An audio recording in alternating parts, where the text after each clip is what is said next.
Alright, so this is Warren Buffett's most iconic interview ever. Let's watch this video. Who have also been very successful. Let's take Warren Buffett of Omaha, Nebraska. If you would put $10,000 in 1965 into his company, Berkshire Hathaway, you would have $1 million today. Warren was a chapter in my 1972 book, Super Money, so I've known him a long time. He learned his trade with Ben Graham, the original dean of security analysis at Columbia University. I don't think Warren has ever been on television until this interview, and he has certainly never courted publicity, but recently he got a lot of it when he emerged as the key figure in the takeover of ABC by Capital Cities. Warren will be the largest shareholder of the new company, and his own net worth is now far in excess of $500 million. But when I spoke with him last fall in his office in Omaha, he very characteristically made his investment style seem so perfectly simple. The first rule in investment is don't lose. And the second rule in investment is don't forget the first rule, and that's all the rules there are. I mean, if you buy things for far below what they're worth, and you buy a group of them, you basically don't lose money.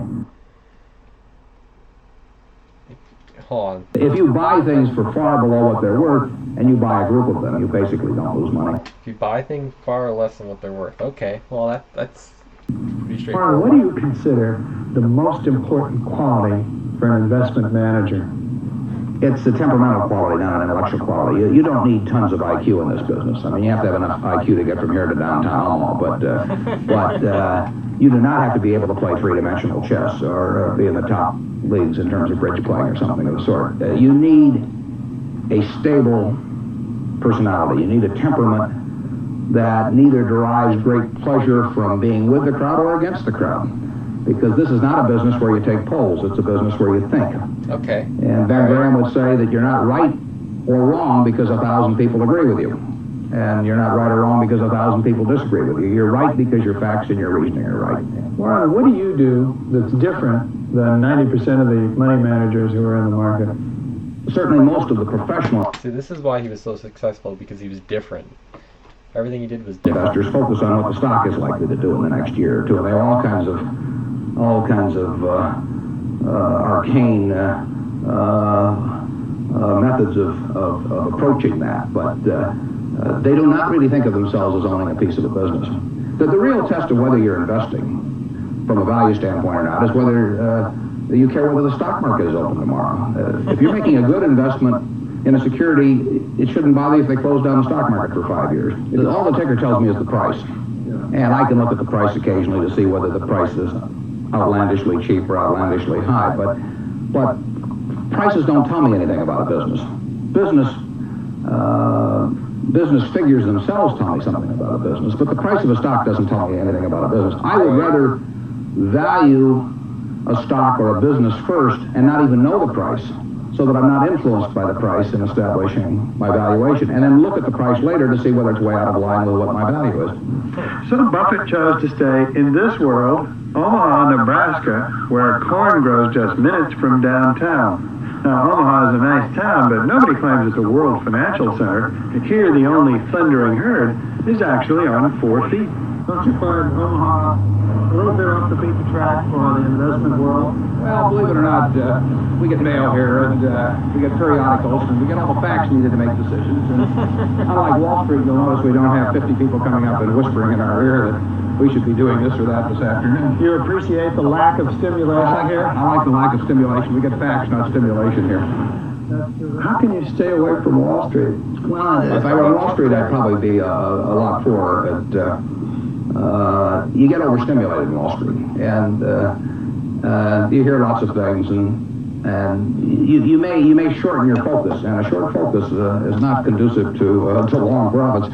And here I can just focus on what businesses are worth, and I don't need to be in Washington to figure out what the Washington Post newspaper is worth, and I don't need to be in New York to figure out what some other company is worth. It's an intellectual process, and the less static there is in that intellectual process, really the better off you are. What is the intellectual process? The intellectual process is defining your area of competence in valuing businesses, and then within that area of competence, finding whatever sells at the cheapest price in relation to value. And there are all kinds of things I'm not competent to value. But there are a few that I am competent to value. Have you ever bought a technology company? No, I really haven't. In 30 years of investing, not one? I haven't understood any of them. So you haven't ever owned, for example, IBM? Never owned IBM. Marvelous company. I mean, it was a sensational company, but I haven't owned IBM. And so here is this technological revolution going on, and you're not going to be a participant. Gone right past me. Is that all right with you? It's okay with me. I don't have to make money in every game. I mean, I don't know what cocoa beans are going to do. There are all kinds of things I don't know about. And that may be too bad, but, why should I know all about them? I haven't worked that hard on them. In the securities business, you literally every day have thousands of the major American corporations offered you at a price that changes daily. And you don't have to make any decisions. You have to make, nothing is forced upon you. So there are no called strikes in the business. The pitcher just stands there and throws balls at you. And if you're playing real baseball and it's between the knees and the shoulders, you either swing or you get a strike call. And if you get too many calls, and you're out. In the securities business, you sit there and they throw U.S. Steel at 25, and they throw General Motors at 68, and you don't have to swing at any of them. They may be wonderful pitches to swing at, but if you don't know enough, you don't have to swing. And you can sit there and watch thousands of pitches, and finally you get one right there where you want something that you understand, and then you swing. And so you might not swing for 6 months. You might not swing for 2 years. Isn't that boring? It would bore most people, and certainly boredom is a problem with most professional money managers. If they try to sit out an inning or two, not only do they get somewhat antsy, but their clients will start yelling, "Swing, you bum!" from the stands, and that's very tough for people to do. Warren, your approach seems so simple. Why doesn't everybody do it? Well, I think partly because it is so simple. The academics, for example, focus on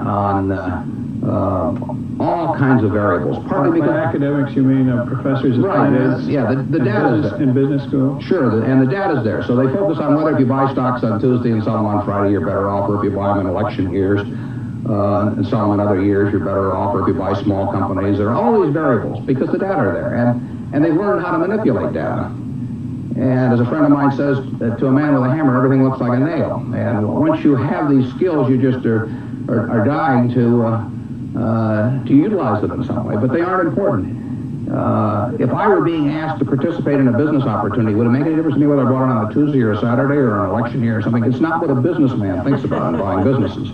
So when I think about it when buying stocks, because stocks are just pieces of businesses. Wow, that was cool. It's a little good insight that he's providing, and it's good to look at how he started off and he was $500 million. And what year was this? Yeah, it's not going to say. But, yeah.